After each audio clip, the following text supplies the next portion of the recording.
3 minute കൊണ്ട് ഒരു pan cake തയ്യാറാക്കിയാലോ കൂട്ടുകാരെ.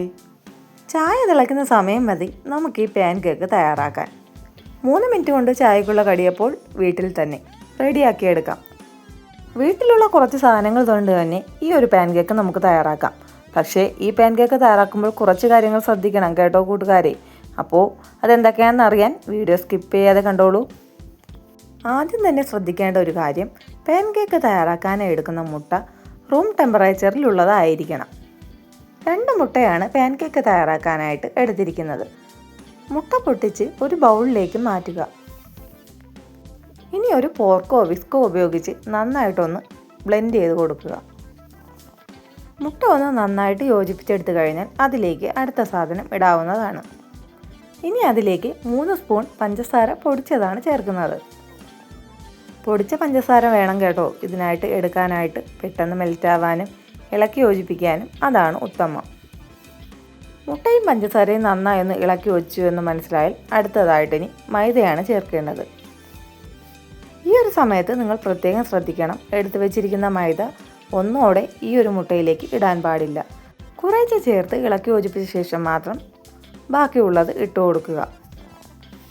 ഞാനിവിടെ 2 സ്പൂൺ ആദ്യം ഇട്ട് ഇളക്കി യോജിപ്പിച്ച ശേഷമാണ് വീണ്ടും 2 സ്പൂൺ കൂടി ഇട്ട് നന്നായിട്ട് ഇളക്കി യോജിപ്പിക്കുന്നത്. മൊത്തത്തിൽ ഞാൻ 2 മുട്ടയ്ക്കായിട്ട് 5 സ്പൂൺ മൈദയാണ് ഉപയോഗിച്ചിരിക്കുന്നത്. എടുക്കുന്ന മുട്ടയുടെ വലിപ്പം അനുസരിച്ച് മൈദയുടെ അളവിൽ അങ്ങോട്ടും ഇങ്ങോട്ടും ചെറിയ വ്യത്യാസങ്ങളൊക്കെ വരാം. മാവ് കട്ട പിടിക്കാതെ തന്നെ കുറച്ച് നേരം നന്നായിട്ട് ഇളക്കി യോജിപ്പിച്ചാൽ മാത്രമേ നന്നായിട്ട് മിക്സായി വരികയുള്ളൂ.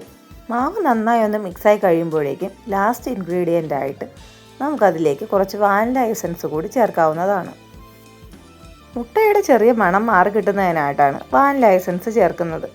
അത് കയ്യിലില്ലാത്തവർക്ക് ഏലക്കയുടെ കുരു പൊടിച്ച് ചേർക്കാവുന്നതാണ്. ഈ ഒരു കൺസിസ്റ്റൻസിയിലാണ് മാവ് നമുക്ക് കിട്ടേണ്ടത്.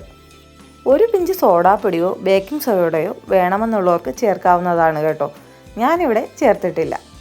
ബാറ്റർ തയ്യാറായി കഴിഞ്ഞുടൻ തന്നെ നമുക്ക് പാൻ കേക്ക് തയ്യാറാക്കാവുന്നതാണ്. ചുവട് കട്ടിയുള്ളൊരു പാൻ അടുപ്പിലേക്ക് വെച്ച് കല്ലൊന്ന് ജസ്റ്റ് ചൂടായി കഴിയുമ്പോഴേക്കും തയ്യാറാക്കി വെച്ചിരിക്കുന്ന ബാറ്ററിൽ നിന്നും 1 സ്പൂണ് അതിലേക്ക് വീഴ്ത്തി ജസ്റ്റ് ഒന്ന് പരത്തി കൊടുക്കുക. അതിനുശേഷം വേണമെന്നുണ്ടെങ്കിൽ അടപ്പ് ഉപയോഗിച്ചൊന്ന് മൂടിയും കൂടെ വയ്ക്കാവുന്നതാണ്.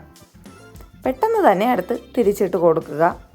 2 വശവും നന്നായിട്ട് വെന്ത് കഴിയുമ്പോഴേക്കും നമുക്ക് മറ്റൊരു പാത്രത്തിലേക്ക് അത് മാറ്റാവുന്നതാണ്. പാനിലേക്ക് എണ്ണയോ നെയ്യോ മറ്റോ ഒന്നും തടവിയിട്ടില്ല കേട്ടോ. അങ്ങനെയൊന്നും തടവാതെ തന്നെ നമുക്ക് ഈ ഒരു പാൻ കേക്ക് തയ്യാറാക്കാവുന്നതാണ്.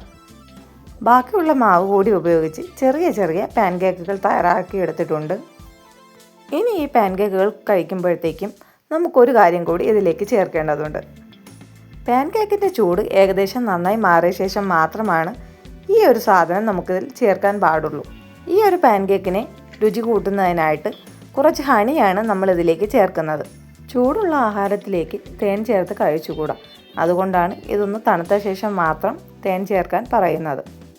ചായ ഉണ്ടാക്കുമ്പോൾ തന്നെ ഈ ഒരു സ്നാക്സ് തയ്യാറാക്കാൻ നിങ്ങൾക്ക് എന്തായാലും സാധിക്കും. ഈ സിമ്പിൾ പാൻ കേക്ക് റെസിപ്പി നിങ്ങൾക്ക് തീർച്ചയായും ഇഷ്ടമായെന്ന് പ്രതീക്ഷിക്കുന്നു. ഈ ഒരു റെസിപ്പി നിങ്ങളുടെ കൂട്ടുകാർക്ക് കൂടി ഒന്ന് ഷെയർ ചെയ്ത് കൊടുത്തോളൂ. ഇതുപോലുള്ള സിമ്പിൾ റെസിപ്പിക്കായി ചാനൽ സബ്സ്ക്രൈബ് ചെയ്തോളൂ. വീഡിയോ ഇഷ്ടമായ ലൈക്ക് ചെയ്യുക. നിങ്ങളുടെ അഭിപ്രായങ്ങളും നിർദ്ദേശങ്ങളും കമൻറ്റ് ബോക്സിൽ ഉൾപ്പെടുത്തുക.